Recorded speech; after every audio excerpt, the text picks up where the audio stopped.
ஹாலிடேஸ்னாலே அது நம்ம ஜிடி ஹாலிடேஸ் தான். GT Holidays, South India's #1 travel brand. விஜயனுடைய இந்த முதல் பிரச்சாரம் எந்த தாக்கத்தை ஏற்படுத்தியிருக்கு அப்படின்ற கேள்வி ஒருபுறம். அதே நேரத்தில் விஜயை பார்க்க வந்த கூட்டம் சாறை சாறையாக பொதுமக்கள் போகிறாங்கன்றதை நம்ம பார்க்குறோம். குடும்பத்தோடு வந்து, அதாவது அந்தந்த சாலைகளில் இருக்கக்கூடிய வீடுகளில் இருக்கவங்களாம் வெளியில் வந்து பார்க்குறாங்கன்றதை பார்க்குறோம். பத்திரிகையாளர் திரு ஜுபேர் நினைக்கிறார். ஜுபேர், 2 விஷயங்கள். முதல்ல விஜய் அவர்களுக்கு பொதுமக்களுடைய ஆதரவு இருக்கதா பார்க்குறீங்களா? ஏன்னா குடும்பத்தோடு வந்து வெளியில் சாலைக்கு வெளியில் நின்று அவரை வரவேற்கிறாங்கன்றத அந்த விஷயத்தை எப்படி பார்க்குறீங்க? ஏன்னா அவர் அந்த ஸ்பாட்டுக்கு வர்றதுக்கே 4.5 மணி நேரம் டிலே ஆயிருக்கு.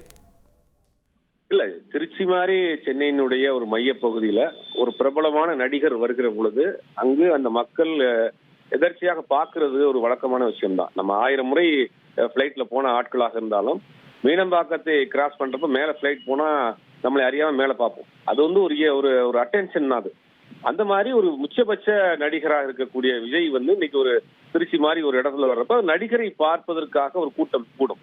2019 தேர்தலில் டிடிவி தினகரன் தனியாக ஒரு பெரிய அணியை அமைச்சாரு. அவர் போகிற இடங்கள்லாம் மிகப்பெரிய கூட்டம் சேர்ந்தது. பாத்தீங்கன்னா மரத்து மேலே ஏறி நின்று பார்ப்பாங்க, வீட்டு மேலே ஏறி நின்று பார்ப்பாங்க. கூட்டம், அவர் கார் வந்து உள்ள போக முடியாத அளவுக்கு கூட்டம் இருக்கும். அந்த தேர்தலில் அவர் வாங்கிய வாக்குங்கிறது வெறும் 5% தான். அந்த மாதிரி கூட்டம் சேருவதை வைத்து அது வந்து ஓட்டுகளாக மாறுமா அப்படிங்கிறது அது ஒரு பக்கம். ஆனா டிடிவி தினகரன் மாதிரி அரசியல் ஒரு கட்சியாக எந்த சினிமா பின்புலம் இல்லாம வந்தவர்களுக்கே அவ்வளவு கூட்டம் சேர்ந்து அவருக்கு விழுந்த வாக்கு என்பது 5%. ஆனா விஜய் மாதிரி ஒரு உச்ச நட்சத்திர நடிகரை பார்ப்பதற்காக சேரக்கூடிய கூட்டம், சிரஞ்சீவிக்கு ஆந்திராவில சேர்ந்த கூட்டம், அன்சிகா மோத்வானி நகைக்கடை திருப்பாவுக்கு வரக்கூடிய பார்க்கக்கூடிய கூட்டம், இதெல்லாம் வந்து இந்த கூட்டங்கள்லாம் வந்து அந்த கேட்டகரியில தான் அவர் வர்றார். அதை வைத்துக் கொண்டு நம்ம வந்து விஜய் வந்து ஆட்சி அதிகாரத்தை பிடித்து விடுவார். கூட்டம் கூட கடை திறப்பு விழாவுக்கு வந்தா அதுக்கு வெளியில நிக்கிற கூட்டம் வேற. ஆனா அந்த ரோட் ஃபுல்லா நிக்கக்கூடியத குறிப்பா வந்து ஒரு 10 கிலோமீட்டருக்குமே நிப்பாங்களா?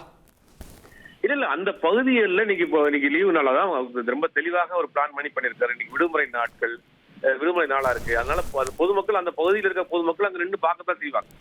எப்படி வந்து ஜல்லிக்கட்டு போட்டிகளை காண போறாங்களோ அந்த மாதிரியான ஒரு நடிகர் வர்றப்ப அதை ஒரு ஆர்வ மிகுதியில அவங்க பார்க்க போறதுதான். அதுல வந்து எல்லா கட்சியை சேர்ந்த அனுதாபிகளும் இருப்பாங்க. ஒரு பெரும் கூட்டம் தேடுறப்ப அந்த இடத்துல நின்று நம்ம வேடிக்கை பார்க்கணும்னு ஒரு ஆசை வர்றதுதான்.